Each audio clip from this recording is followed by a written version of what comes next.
We're taught all this stuff about money our whole lives. Save your cash, buy nice things. But have you ever stopped to wonder if that advice, the stuff that's supposed to keep you safe, is actually holding you back? Today, we're going to take a hard look at some of those financial safety nets and see if they might just be well-disguised traps. So let's just ask it straight up. The things you do with your money, the habits you've built thinking they're protecting you, what if they're actually doing the exact opposite? It's a big question, but let's dive in and find out.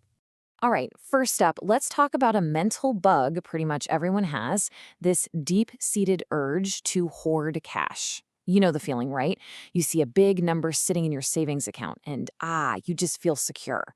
But here's the thing, that feeling might be a complete illusion.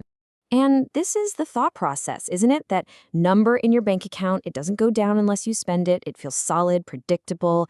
It's the ultimate comfort zone. You're thinking, I can't lose this money. You know for a fact the amount of dollars will be there tomorrow. But what about what those dollars can actually buy? This is where things get, well, a little uncomfortable. The belief we all cling to is that cash equals safety. But the cold, hard reality of finance? Holding cash isn't safety. It's the absolute certainty of losing. And here's the quiet killer, inflation. It's the silent thief that just eats away at the value of your money day after day. Just look at that number.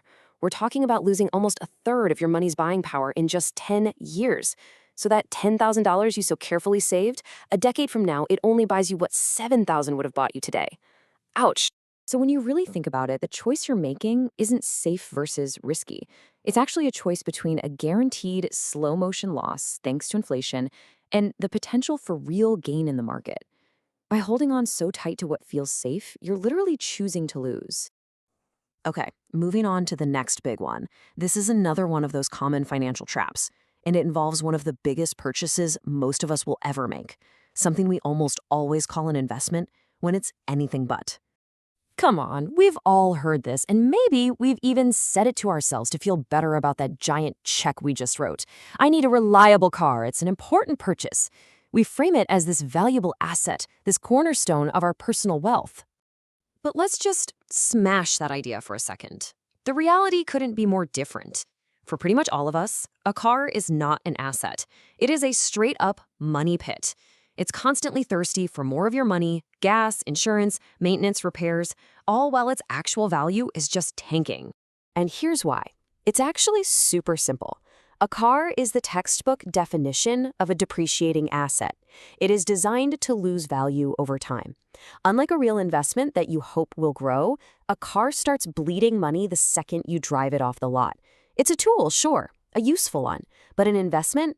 No way. Okay, so we found these two huge bugs in our financial thinking, right?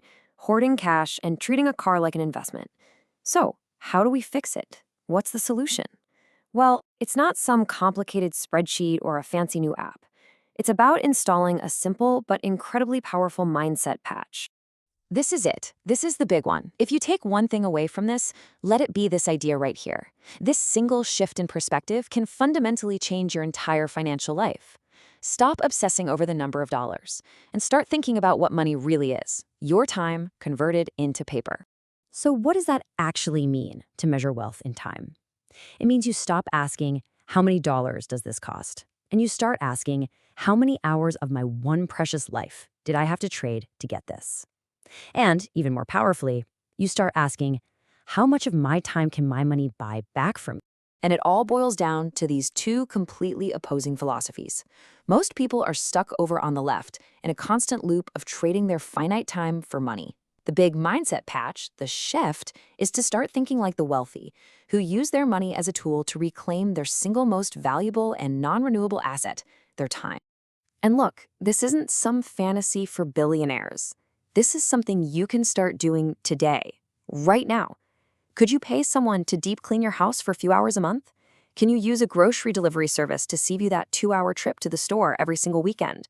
Can you buy a piece of software that automates a really boring part of your job? Every time you do that, you are literally buying back your life, 1 hour at a time. So, I want to leave you with this question. Just think about it. If you could use your money to buy back just one single hour every single day, what would you do at that time? Would you start that side hustle you've been dreaming about? Would you spend more time playing with your kids, learn an instrument? When you really start measuring your wealth in time, you realize the possibilities are absolutely priceless.